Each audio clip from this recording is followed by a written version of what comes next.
Étant hypersensible, je suis très touchée par tout ce qui se passe dans le pays où je vis.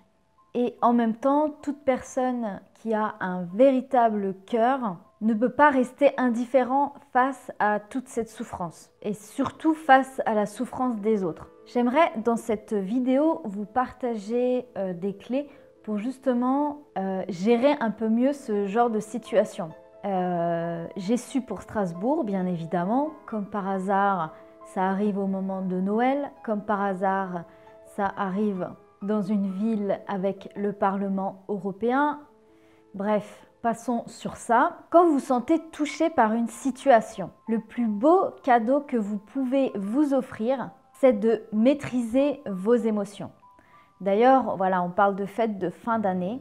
La plus belle chose que vous pouvez vous offrir pour les fêtes, c'est d'apprendre à gérer vos émotions. Alors, je ne parle pas de garder ces émotions en soi, pour soi, car comme vous allez le voir, nos émotions, on doit les exprimer d'une façon ou d'une autre pour justement ne pas les garder en soi. Une émotion peut être négative ou positive. Voilà, une émotion, ça peut être la joie, ça peut être l'étonnement, ça peut être le choc, ça peut être la peur. Ça peut être la tristesse, ça peut être le dégoût, enfin il y a beaucoup de choses au niveau des émotions. C'est important, nous sommes des êtres sensibles et si vous souhaitez avoir du changement, vous allez devoir maîtriser vos émotions et surtout ne pas être dans la réaction. Il faut apprendre à maîtriser nos émotions pour justement avoir du recul sur ce qui se passe et pas réagir sur le ton de la colère, de la tristesse, ou encore de la peur ou encore de l'indignation. Alors comment faire déjà pour exprimer son émotion? Eh bien déjà c'est de le dire verbalement, d'un ton juste finalement. Oui, cette situation est injuste. Oui, cette situation me met en colère. Oui, cette situation m'attriste, m'accable. C'est important déjà de nommer cette sensation, de nommer cette émotion. Une fois que vous avez nommé cette émotion, il est inutile de rabâcher ce qui vous fait du tort, ce qui vous touche, etc. On l'a compris, voilà, je suis triste parce que des gens ont été assassinés. Voilà. C'est nommé, votre émotion, elle est juste, votre émotion, vous avez le droit de l'exprimer. Après, voilà, il faut éviter de rentrer dans le blâme, de se blâmer. Il faut éviter de rentrer dans la victimisation. Ça, c'est vraiment très, très important.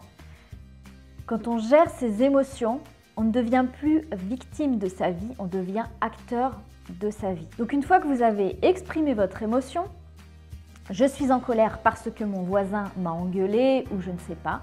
Voilà, une fois que c'est nommé, vous passez à autre chose, vous passez en mode solution. C'est très important. Au lieu de se focaliser sur le problème, pensez solution.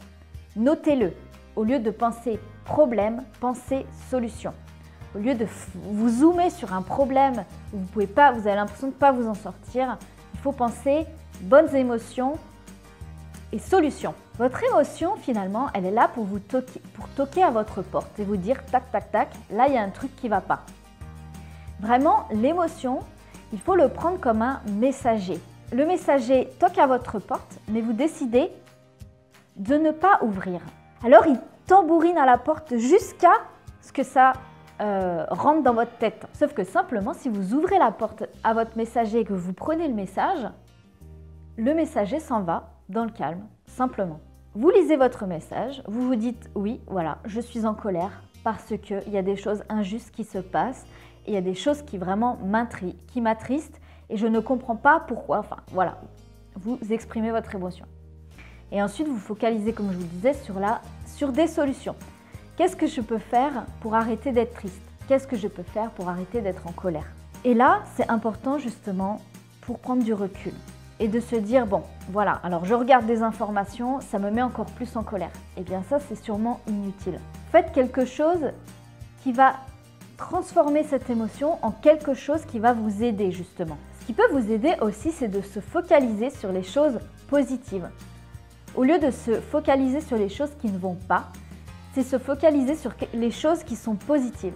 Par exemple, le mouvement des Gilets jaunes, ce que je trouve vraiment positif. En numéro 1, ce sont que les gens, finalement, sortent de chez eux, se rencontrent, se parlent. Ça crée vraiment une cohésion de groupe. Les gens osent se parler, osent se dire bonjour, osent se faire un signe de la main. Et du coup, ça crée vraiment des connexions. En plus, ce qui est super beau, c'est que c'est toutes les générations. Nous sommes tous concernés par ce qui se passe dans notre pays, la France, si vous vivez en France. On a tous une histoire personnelle à discuter de tous ces sujets qui remontent à la surface. Que ce soit pour l'école, que ce soit pour les études, que ce soit pour l'alimentation, que ce soit pour évidemment l'écologie, notre façon de consommer et tout ça. Et c'est bien parce que les gens débattent et échangent sur tout ça. Et je trouve que c'est hyper enrichissant. Et j'adore parce que on nous a enseigné d'avoir peur de l'autre. Autre égale danger, sauf que l'autre a un cœur comme vous, l'autre a une histoire comme vous, l'autre a des problèmes comme vous. Et bien finalement, ça ouvre les cœurs et le dialogue. Et ça, c'est vraiment fantastique. Et c'est vraiment, je dirais même, une arme redoutable à tout ce qui se passe.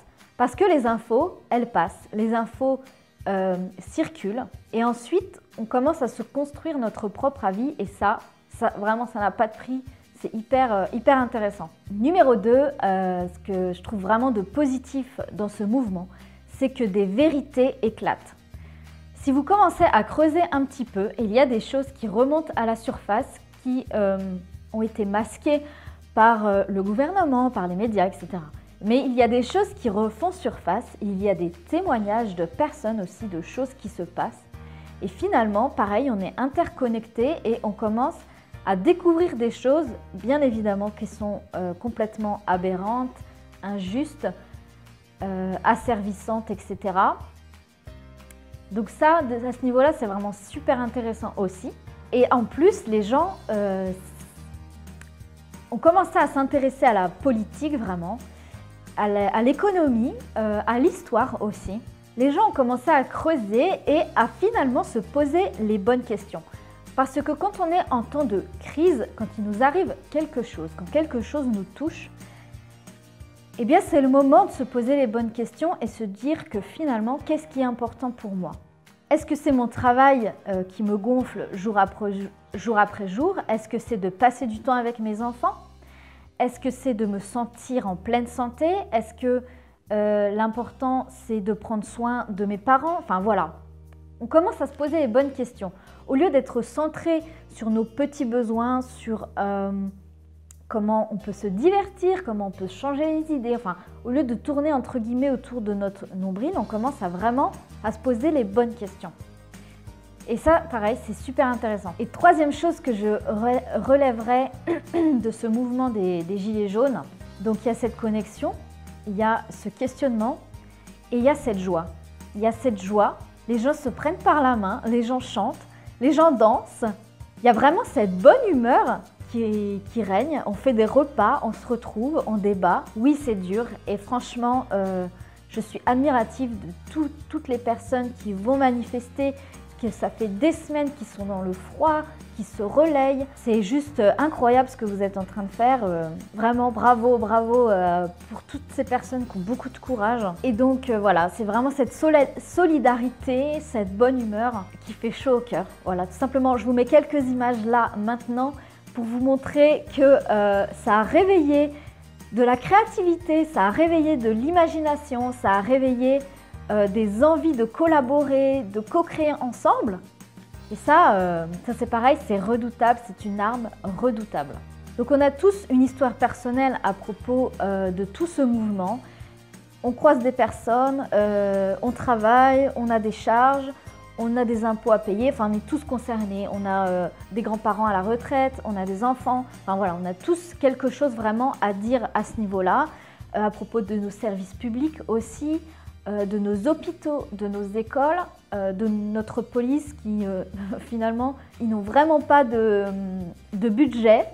Ils ont bien souvent, moi je suis architecte d'intérieur donc je suis très sensible au niveau des bâtiments, mais il y a des commissariats qui sont dans des états pas possibles. Bref, on leur donne pas de fonds non plus. Donc oui, payer des impôts c'est bien pour la collectivité, mais il faut que le service soit irréprochable de mon point de vue. Sauf qu'il y a vraiment des failles à ce niveau-là, au niveau de notre école, au niveau de notre système de santé, au niveau de notre sécurité, de notre police, etc.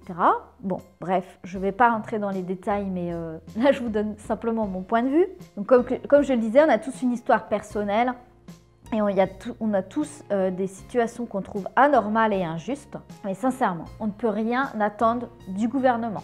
En tout cas, pas ce système-là, c'est clair. Ils méprisent leur population. Nous ne sommes qu'un numéro de la naissance jusqu'à la mort. Ça, c'est clair. Nous sommes tous des consommateurs. Nous sommes tous de bons vieux consommateurs. Voilà, c'est tout. Pour eux, à leurs yeux, on n'est que ça. Ce qu'ils veulent, c'est nous tenir en laisse et ils y arrivent très très bien. Donc ces gens nous méprisent, ces gens nous mentent. Et c'est sûr qu'on aurait clairement de quoi péter un câble, ça c'est clair. Mais du coup, ce mépris, cette colère, on leur renvoie. Et c'est exactement ce qu'ils cherchent. Ils veulent qu'on renvoie leur mépris parce que la colère alimente la division. Et la colère, en fait, ils s'en nourrissent. De tout ce qui est négatif, ils s'en nourrissent. Et tout simplement, ce qu'ils veulent, c'est simplement restreindre nos libertés de mouvement, restreindre nos libertés avec les lois pour dire voilà, vous devez payer telle chose, telle chose, telle chose et vous débrouillez avec ce qui vous reste et point final, vous n'avez rien à dire. Alors franchement, cette vidéo, elle est très délicate parce que je ne tiens pas à rajouter de l'huile sur le feu. Pour moi, personne n'a tort, personne n'a raison, chacun se fait sa propre avis. L'important, c'est j'aimerais en fait essayer de vous ouvrir un petit peu des clés pour aller voir un petit peu par vous-même les informations et puis commencer vraiment à prendre en main sa vie. Moi, c'est vraiment ça qui me tient à cœur sur cette chaîne. Et ce qui me tient à cœur sur cette chaîne, vous le savez, c'est de transmettre une bonne humeur, une énergie, une joie de vivre, des choses positives qui vont vraiment nous aider concrètement à grandir jour après jour et à améliorer notre vie vraiment. Vraiment, j'essaye d'apporter des solutions. J'ai une petite audience à travers mes vidéos, donc je me suis dit pourquoi pas transmettre quelques idées pour nourrir toutes ces réflexions. Et vraiment, une période de crise, même si je déteste ce mot, une période de trouble, c'est vraiment l'occasion de changer les choses, de voir et de faire les choses autrement. Et comme je vous le disais, de toute façon, toute période de crise ou de trouble, de choc, ça nous permet de nous poser de meilleures questions. Donc ce que je vous conseille pour gérer un peu mieux toute cette situation qui nous emmène dans un engrenage finalement, déjà numéro 1, c'est d'accepter la situation. Oui, la situation elle est injuste, elle nous met en colère, elle nous rend triste. Voilà, donc je nomme les émotions que ça me fait ressentir. Mais l'idéal vraiment c'est de l'accepter, de se dire oui c'est injuste, mais notre monde actuellement en cet instant T il est comme ça. Le monde est ainsi. Et comme vous avez vu la citation en début de cette vidéo, on n'est pas heureux dans un océan de larmes. J'ai trouvé ça très intéressant parce que même si on se focalise sur le positif, même si on prend notre vie en main, même si on prend du recul par rapport à la situation, on ne peut pas ignorer ce qui se passe. Encore moins quand on vit en France. Et on ne peut pas ignorer la souffrance des autres. Enfin, moi, c'est ma définition. Et faire semblant d'être heureux alors que le monde autour de soi pleure et souffre, c'est difficile, quoi. C'est difficile à gérer. Donc, accepter la situation et de vraiment prendre du recul sur la situation. Notre monde, il est actuellement comme ça. Nous sommes dans un monde pyramidal où quelques personnes gèrent le haut de la pyramide, sont élevées par les bases de la pyramide. On a le haut de la pyramide des élites, le bas c'est le peuple, c'est l'être humain. Entre les deux, il y a des intermédiaires qui nous serrent la vis, qui servent ces élites finalement. Et les gouvernements font partie de ces gens qui servent les élites tout simplement. Voilà. C'est comme ça. C'est très difficile de les déloger, on a peu de noms. Ils ont beaucoup de pouvoir, ils ont vraiment beaucoup de pouvoir, ils ont beaucoup d'argent aussi, il faut le dire. Ils ont la main prise sur beaucoup de choses. Ils ont compris beaucoup de choses, ils sont en avance sur beaucoup de choses, ils ont vraiment un temps d'avance considérable par rapport à nous. Mais les choses changent, on commence à vraiment se réveiller, on commence vraiment à constater, et ça c'est super. Et ces gens-là, ces élites, ils n'ont pas de cœur, ils ne peuvent pas se mettre à votre place, ils ne peuvent pas ressentir ce que vous ressentez. Voilà, dites-vous ça, ces gens, ils n'ont pas de cœur, on ne peut vraiment pas discuter avec eux, sincèrement. Ils n'ont pas de cœur, ils sont incapables de se mettre à la place de l'autre et ils sont prêts à tout pour garder leur position. Ils sont prêts à tout. Créer des injustices, créer des guerres, créer des lois vraiment qui asservissent le peuple. Ils sont prêts à tout, vraiment. Donc comme je le disais, les gouvernements sont au service de ces gens-là. Et comme je vous le disais, ils sont prêts à tout. Donc ils sont prêts à vous mépriser, à vous dominer, à créer des mensonges, à vous manipuler. Parce que ces gens n'ont pas de cœur. Ils sont prêts à tout, vraiment. Hein. Ils n'ont aucune conscience de la valeur d'un être humain. Hein. C'est la chair à canon, quoi. Alors, qu'est-ce qu'on peut faire quand vraiment on est face à des réalités, quand on est face à cette réalité? Donc comme je le disais déjà, c'est de l'accepter. Voilà, le monde il est comme ça, accepter. Parce que sinon on sera toujours en colère hein, finalement. Hein. Donc il faut vraiment prendre du recul sur ça. Sinon on serait toujours en train de se rebeller. Hein. Donc pour moi, je trouve que c'est important d'accepter pour pouvoir avancer justement. Restez dans le calme. Numéro 2, je vous invite à vous dire tous les jours que vous méritez d'être en vie. Vous méritez de vivre sur cette terre. Si vous êtes là, en cet instant, en train de regarder cette vidéo, si vous êtes en vie sur cette terre, vous n'êtes pas là par hasard. Vous avez quelque chose à apporter dans notre monde et vous n'êtes pas venu sur cette terre pour travailler, trimer, pour payer des factures. Ça, c'est clair. Donc, ce que je tiens à vous dire, c'est que vous êtes déjà gagnant. Vous n'avez pas à gagner votre vie. D'ailleurs, c'est très drôle les mots que les gens utilisent. Gagner sa vie. Vous êtes né, vous avez de l'air dans vos poumons, vous êtes en bonne santé normalement, vous avez déjà gagné votre vie. Donc, votre vie, vous ne l'avez pas à la gagner. Votre vie, vous l'avez déjà.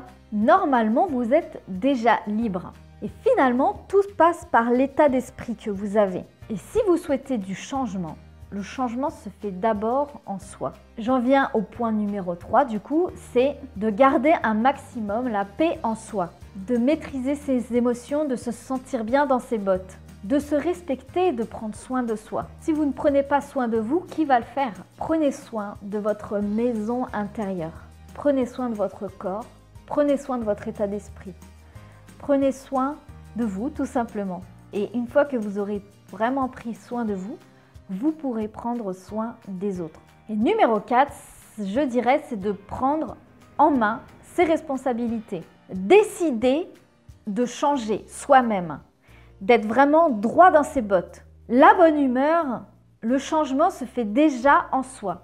Si quelqu'un ou quelque chose, ou une image, ou une réflexion vous plombe le moral, c'est que vous avez un problème, vous ne savez pas gérer vos émotions. Si vous êtes miné par quelqu'un, c'est que vous ne vous faites pas assez confiance et vous donnez du crédit à la personne qui va vous faire du mal. Écoutez-moi bien, personne sur Terre ne peut vous faire du mal. Et si vous êtes droit dans vos bottes, si vous avez confiance en vous, personne ne pourra vous faire du mal. Personne n'a le droit de vous faire du mal. Personne n'a le droit de vous atteindre. C'est vraiment très important ce que je vous dis. Une fois que vous connaissez finalement votre propre valeur sur cette terre, je mérite de vivre ici, vous prenez votre vie en main. N'attendez rien des autres. Sincèrement, n'attendez rien des autres, mais attendez tout de vous. Donnez-vous le meilleur, offrez-vous le meilleur. Prenez votre vie en main, n'attendez rien des autres. C'est assez difficile à entendre et je pense que beaucoup de gens ne vont pas être d'accord avec moi. Mais moi, ça a changé ma vie. Arrêtons d'être des victimes. C'est long, c'est un travail très long, ça demande beaucoup de courage, beaucoup de persévérance, beaucoup de concentration, mais c'est indispensable. Si on veut aller vers un monde meilleur, c'est indispensable. Vous n'imaginez pas la paix que j'ai trouvée en moi, qui est mise à rude épreuve en ce moment, mais ça change ma vie. Je ne suis jamais dans le conflit, je suis toujours dans l'écoute, le partage, la bienveillance. Vous n'imaginez pas ce que ça transforme dans une vie de famille, les relations que vous avez avec votre conjoint, les relations que vous avez avec vos clients. C'est vraiment un tout. Et en fait, vous créez votre propre écosystème. Et c'est tout le paradoxe finalement, c'est que on doit avoir confiance en soi, connaître notre propre valeur, sans égocentrisme, mais simplement utiliser l'ego comme un outil, par exemple. Faire cette vidéo, à montrer mon visage en vidéo et à vous parler. Donc utiliser son mental et son ego dans le bon sens. Et comme je disais, c'est tout le paradoxe parce que c'est un travail sur soi et en même temps, je vous disais, n'attendez rien des autres. Mais une fois que chaque individu est en paix avec soi-même, est heureux dans ce qu'il fait chaque jour, eh bien, il va y avoir cette co-création ensemble. Il va y avoir cette bonne entente ensemble. Et c'est là que ça va être vraiment intéressant parce que seul, on ne peut rien faire et à tous, on peut déplacer des montagnes, on peut aller beaucoup plus vite. Et je pense que c'est pour ça que le mouvement aussi réunit les cœurs, réunit les gens dans leur souffrance, mais réunit les gens aussi dans la joie, dans le partage. Je pense qu'il y a beaucoup de gens qui se retrouvent, ça a créé des amitiés, des gens qui s'ennuyaient le soir chez eux et que là finalement ils sortent de chez eux et ils rencontrent d'autres personnes et ils se rendent compte qu'il y a un autre monde que les séries télé ou les films ou la télé. Il y a des gens, des vrais gens derrière tout ça. Donc les situations comme ça difficiles, prenez du recul, essayez de trouver le calme en vous et une petite étincelle va s'allumer. Et j'ai envie de vous demander, qu'est-ce que vous avez à apporter au monde? Peut-être que vous avez déjà entendu parler de mission de vie. Pour moi, la mission de vie évolue. Et pour moi, la première mission de vie de chaque être humain déjà, c'est de se sentir bien dans sa vie, avec les situations qu'on a autour. Pour moi, la mission commune de vie de chaque être humain, c'est de se respecter soi-même et d'être droit dans ses bottes, d'être bien dans ses bottes quoi, de se connaître, d'apprendre à se connaître sincèrement et de trouver qu'est-ce qu'on a apporté au monde. Et rien que le fait d'être calme avec soi-même, on est calme avec les autres et ça fait boule de neige. On montre vraiment l'exemple, on devient une énergie positive et on a tout un tas d'idées pour améliorer la vie des autres, améliorer sa vie et c'est vraiment un cercle vertueux. Et ces choses-là, je dirais le gouvernement, les élites, etc., ne veulent pas que vous soyez indépendant, ne veulent pas que vous preniez votre vie en main, ils préfèrent vous asservir. Parce que si on est dans un monde où chaque gens faisait ce qu'il aime, était heureux, épanoui et tout ça, mais comment ils pourraient nous dominer? Ce ne serait pas possible. Nous ne sommes pas... Alors ça, c'est une citation que j'ai lue sur un panneau. J'ai trouvé ça génial, de Gilet jaune, avec une belle Marianne de dessinée. C'était marqué « Nous ne sommes pas en manque d'essence, nous sommes en manque de sens ». Quel sens vous mettez à votre vie? Oh, et sincèrement, si vous voulez être heureux et commencer le changement, éteignez votre télé. Ça, c'est hyper important, je le répète tout le temps dans mes vidéos. Merci d'avoir regardé cette longue vidéo. J'espère que ça vous aura fait un petit peu réfléchir. Peut-être que j'ai touché un petit peu votre ego en vous disant « Oui, mais moi, mais moi, mais moi ». Mais c'est pas grave. Ça nous permet de travailler sur nous-mêmes, de toucher du doigt ce qui nous touche et finalement de se concentrer sur ce qui est vraiment important. C'est à vous de donner du sens à votre vie, personne ne le fera pour vous. À vous de vous donner votre définition de votre vie, de la définition de votre succès, la définition que vous voulez faire dans cette vie.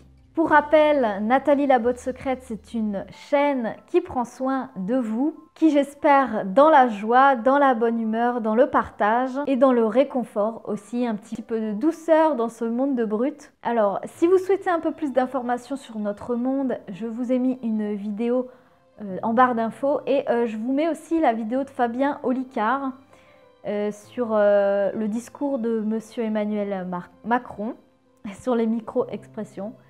Voilà, parce que moi quand j'ai vu le discours, j'ai cru que c'était un robot qui parlait et ça m'a mis très mal à l'aise. Je ne sais même pas pourquoi je souris quand je dis ça, ça m'a mis vraiment très mal à l'aise. Donc pareil, fiez-vous à votre intuition. Quand vous trouvez qu'il y a quelque chose de louche, dites-vous en vous que oui c'est ok, il y a un truc de louche. Vous pouvez aller creuser un peu plus loin, mais Fiez-vous un petit peu à votre intuition aussi, ça pourrait vraiment vous aider. Je vous laisse sur des images de gilets jaunes, de bonne humeur, de chaleur humaine qu'on n'a pas vu dans les médias, qu'on ne verra pas. Je vous souhaite le meilleur, prenez soin de vous et à bientôt pour une nouvelle vidéo.